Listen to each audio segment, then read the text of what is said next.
I am Chris Daughtry. Hey everybody, I'm Lzzy Hale, and this is Heavy Consequence.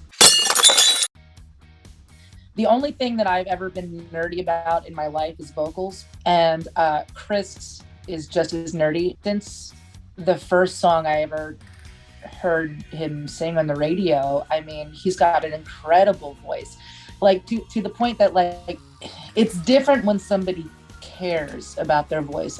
And I'm not saying that not everybody cares, but there is an entire, probably the majority, especially with guys in this business, the majority of vocalists are just a little bit more nonchalant. They're like, this, I'm born with it, and so I'm just going to take it as far as I can take it. I don't really know anything about it.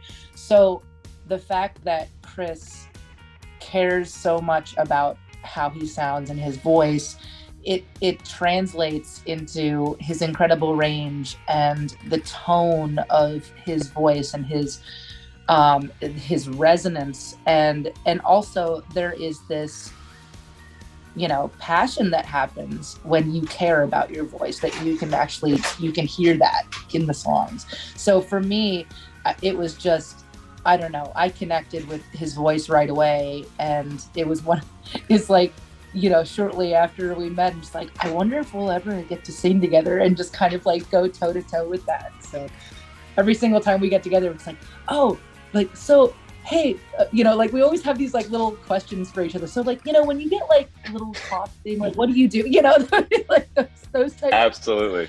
So, yeah, so it's wonderful. Yeah, well, thank you. And I could literally say all the same things about Lzzy. I've always been, like she said, I've always been a nerd for vocalists, and no matter whether it be pop or rock or R&B or whatever, I've always been drawn to the vocalist.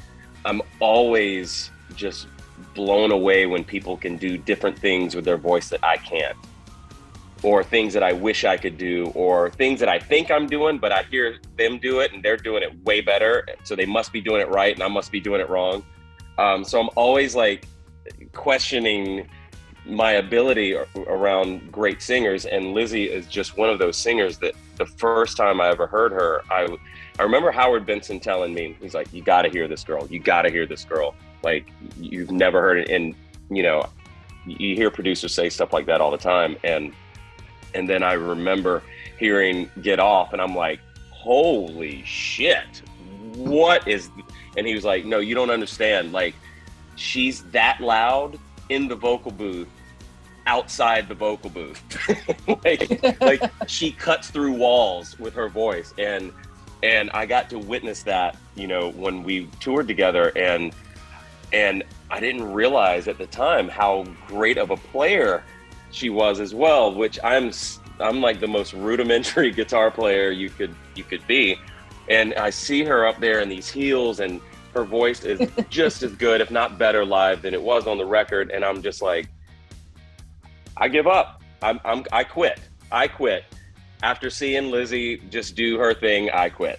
And of course, you know, I remember us sitting around the campfire making s'mores or whatever. At this New Hampshire It's a great venue. Amphitheater, and incredible amphitheater. And I just remember that night just really geeking out, and I think that's when the questions started, like, how do you do that, you know? And it hasn't really stopped.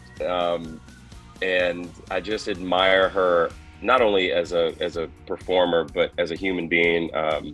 I've seen how she interacts with fans and my own family that was so excited to meet her. And I just have the biggest soft spot in my heart for Miss Hale here.